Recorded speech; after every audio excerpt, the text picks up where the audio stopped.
Accessing. When TV and radio collide. Love it. Wow. This is what you get. You're listening to JJ and Alex. Presented by G2G Bars. Don't touch that dial. On 97.5, the KSL Sports Zone. All right, everybody, welcome back. JJ and Alex, 97.5, the KSL Sports Zone. Alex Curie, Jeremiah Jensen.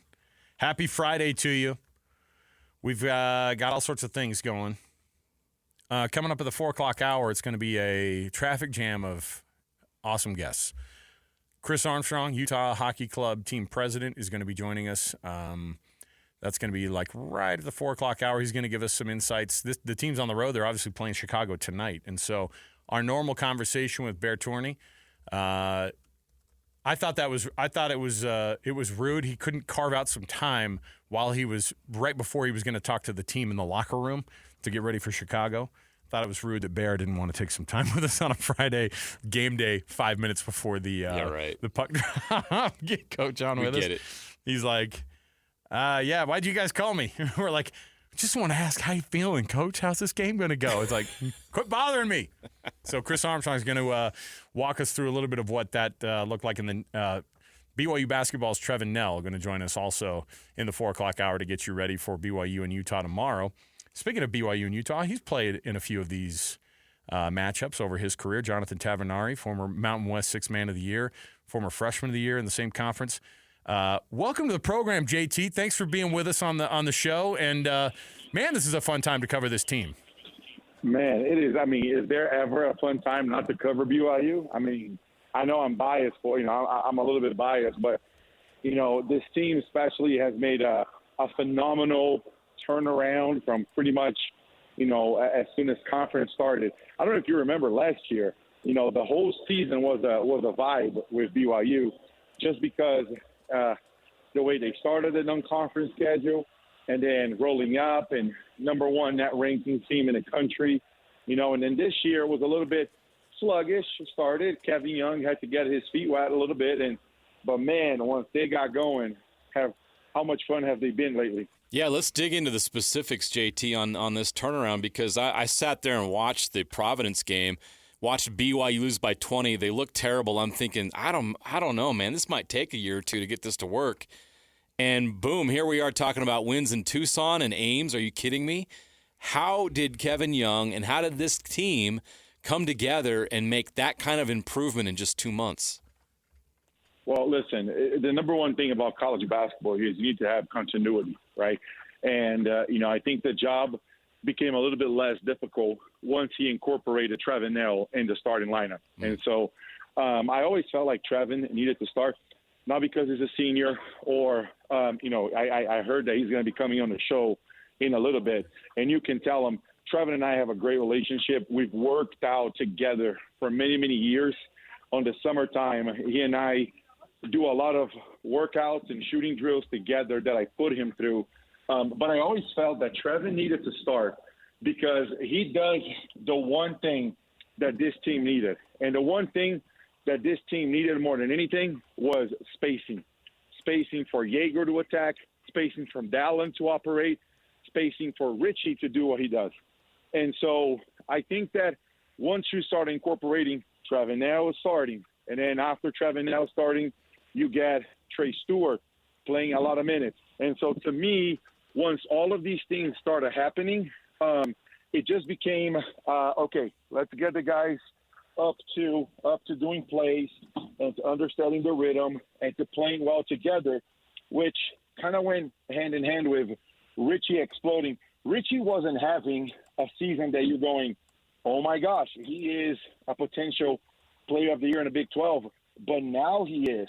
And so I think all of these things happen. And the last thing I would say is, obviously, it's hard for you to say I'm going to be critical of Kevin Young.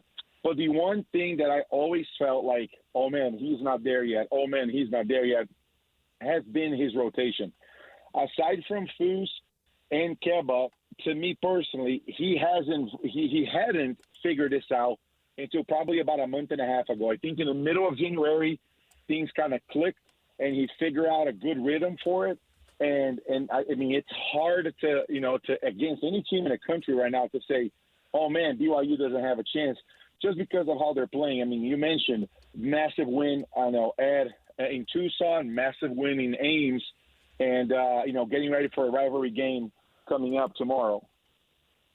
You saw, obviously, Utah made a hire this week and got Alex Jensen coming in. How big of a deal is it to add a guy who's a Utah guy to a school? I mean, and obviously it helps, too. I think when people saw the Kevin Young hire at BYU and they saw and they go, hey, that kind of worked. Do you think that helped in all of this? I mean, they wanted a guy like Alex Jensen, but what does Alex Jensen bring to the table? This being a guy, of course, that you've seen up at Utah those years, and then you've seen him in that coaching grow up in the coaching world.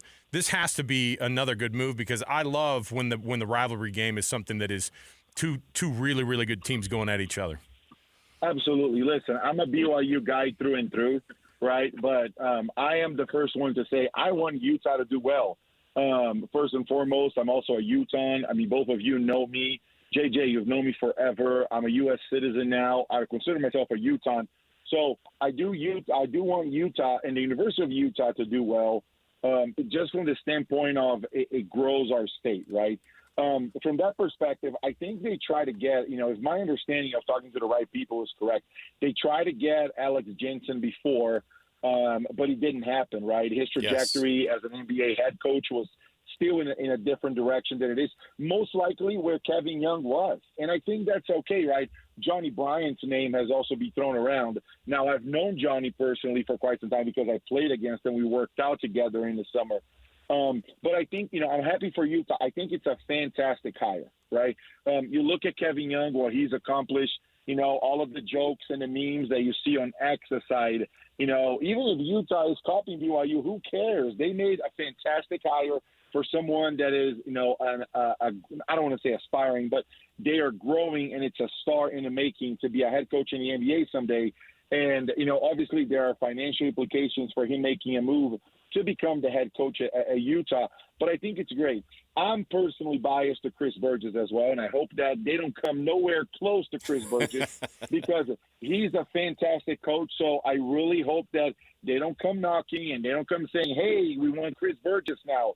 And let him go get, Andre Miller, who is, a borderline Hall of Famer.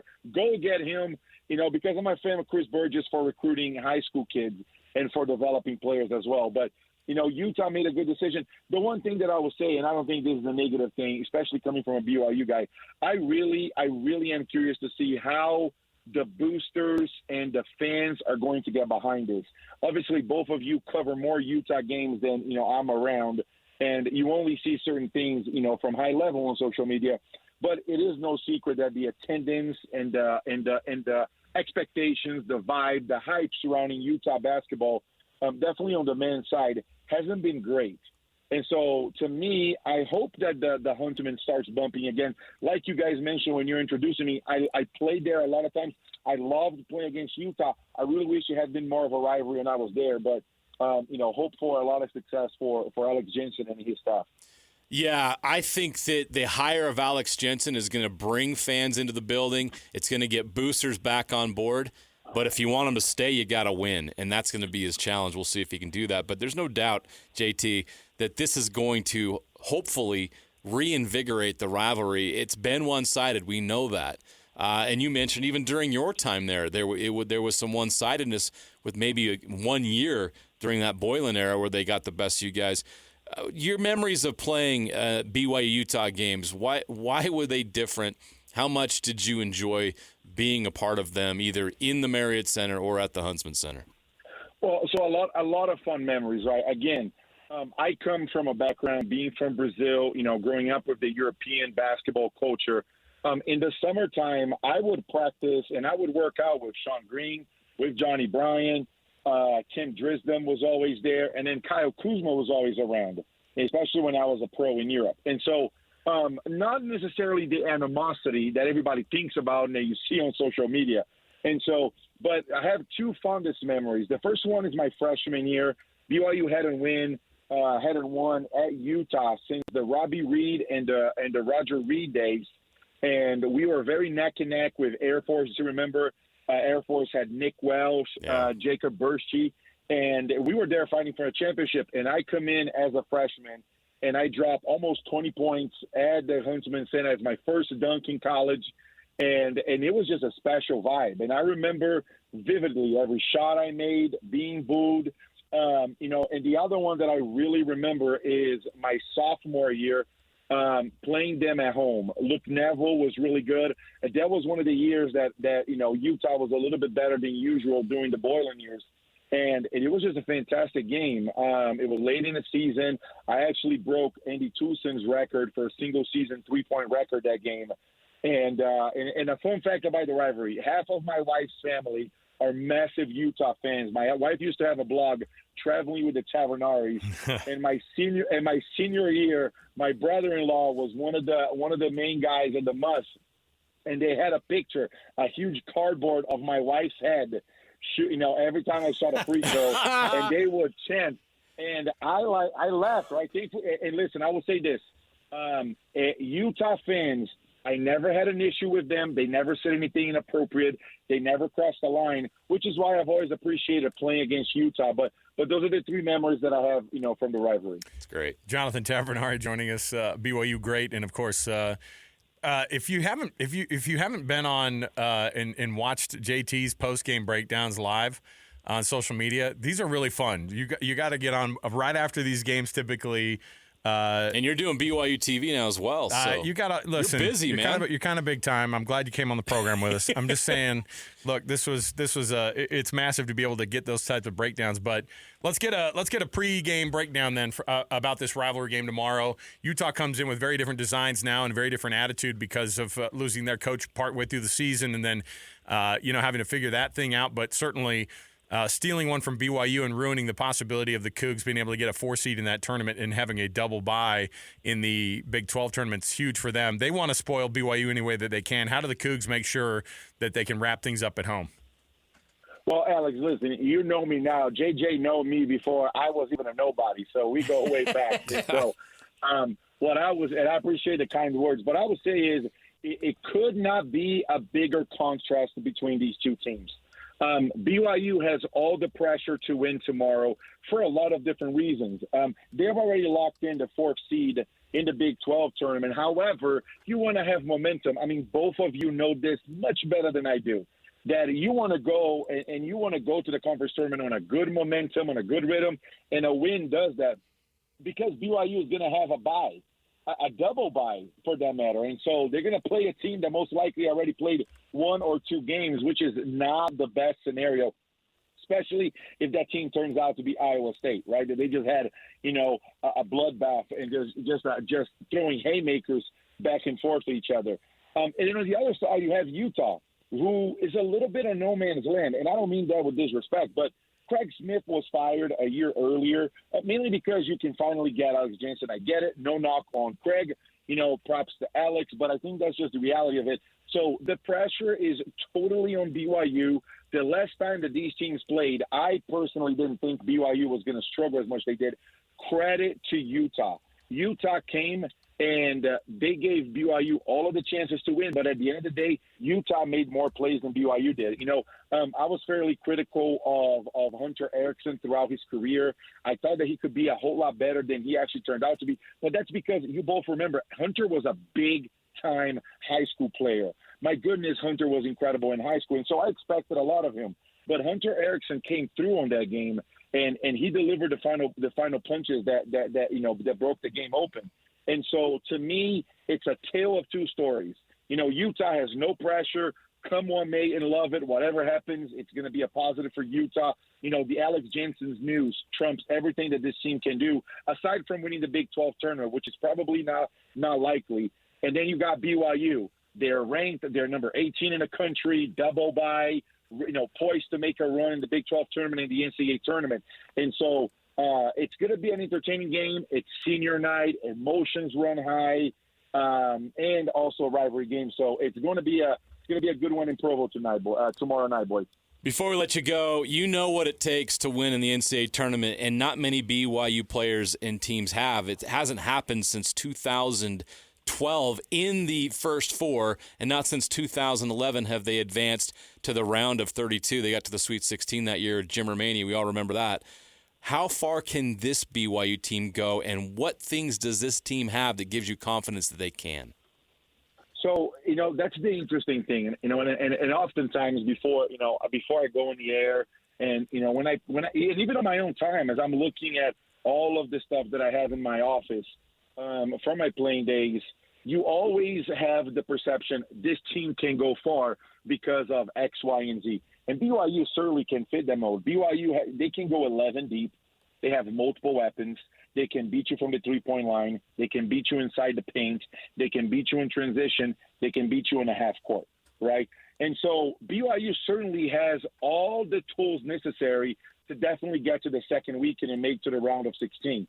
But as you guys know this, really well, anything can happen. Look at Kentucky last year, which started a domino fall that got, Calipari to Arkansas and Mark Pope to Lexington. And so BYU certainly has what it takes in terms of they have an outside game. BYU has, usually they have been a live and die by the three. But against West Virginia a couple of weeks ago, they were able to pound the ball inside to Foose, who's a very underrated player. And so, again, if you look at the paper, the way BYU is playing right now, they are as hot in the country as anybody. They have the second longest winning streak in the country with seven games in a row. I think the longest one is 9. I saw the other day. I don't remember who it is. But when you look at all of this, you're like, man, gosh, this BYU team really, really can get going. Can they actually materialize this in the next 2 weeks? I think, all of us BYU fans, are going to edge of our seat because it's an exciting time to be a Cougar.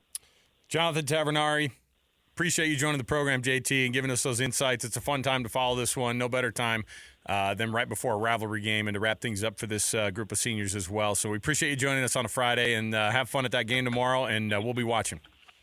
Hey, I appreciate you guys, and I hope you guys have a great rest of your day and a good weekend, boys. All right, absolutely. Thanks, JT. We'll do it again soon. Jonathan Tavernari. Let's take a break. We got so much going on. Top of the hour, Chris Armstrong, Utah Hockey Club president. He's going to join us in just a few minutes. And then Trevin Knell, BYU Basketball. He's going to join us next hour as well. So stay right here. More to go, 97.5 VKSL Sports Zone.